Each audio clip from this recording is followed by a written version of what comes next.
Khan global studies का पूर्व से भी हम लोगों ने जांच किया था। खान हॉस्पिटल की जांच हम लोगों ने 25 मई को की है। इस दोनों जगह ने हम लोगों ने यह पाया है कि वहाँ पे फायर सेफ्टी के पर्याप्त प्रबंध नहीं किए गए हैं। हॉस्पिटल को हम लोगों ने 15 दिन का और खान ग्लोबल स्टडीज़ को हम लोगों ने 7 से 10 दिन का समय दिया हुआ है कि हमारे द्वारा दिए गए अग्नि सुरक्षा के सुझाव को अनुपालन करना सुनिश्चित करेंगे।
हम लोगों ने अभी जो दिल्ली के मालवीय नगर में और बिहार के मुजफ्फरपुर में जो घटना घटी है उसके मद्देनज़र हमारी डीजी महोदय द्वारा यह सख्त निर्देश पारित किया गया है कि बिहार में और ख़ासकर पटना में जितने भी होटल, हॉस्पिटल और कोचिंग सेंटर हैं उनका जांच करेंगे और जांच करने में हम देखेंगे कि वहाँ पे अग्नि सुरक्षा के पर्याप्त प्रबंध हैं या नहीं है।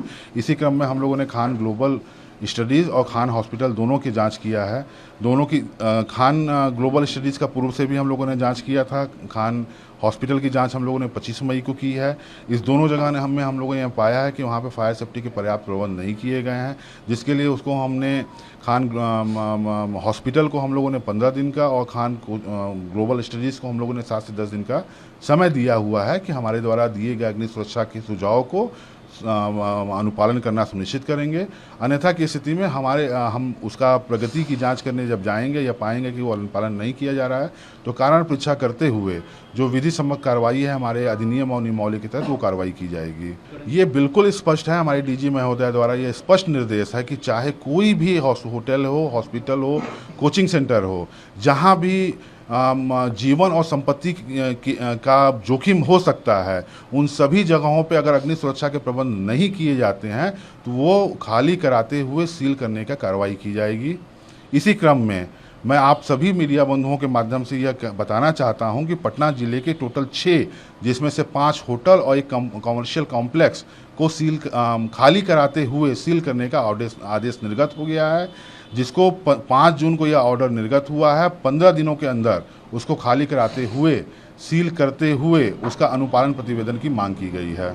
हम लोग जिन लोगों को भी पूर्व से सुझाव दिए गए थे हम उन सभी जगहों पे जा रहे हैं। हमारी टीम उन सभी जगहों पे जा रही है कि हमारे द्वारा दिए गए सुझाव का अनुपालन उनके द्वारा किया जा रहा है कि नहीं किया जा रहा है। इस क्रम में हम लोगों ने पाया है कि अभी जो अनुपालन है वो संतोषप्रद नहीं है, तो तय समय सीमा के अंतर्गत अगर वो पूर्ण नहीं किया जाता है तो कारण परीक्षा की कार्रवाई की जाएगी और वो कारण परीक्षा अगर संतोषप्रद नहीं होता है तो जो उसके अग्रतर कार्रवाई है भवन को खाली कराते हुए सील करने की प्रावधान जो है वो कार्रवाई निश्चित रूप से की जाएगी। खान ग्लोबल स्टडीज़ में जो मुख्य रूप से कमी पाई गई है, जो उनके यहाँ ओवरहेड टैंक 25,000 लीटर कैपेसिटी का होना चाहिए वो नहीं है। उनके यहाँ डाउन कमर सिस्टम नहीं है, फायर अलार्म सिस्टम नहीं है।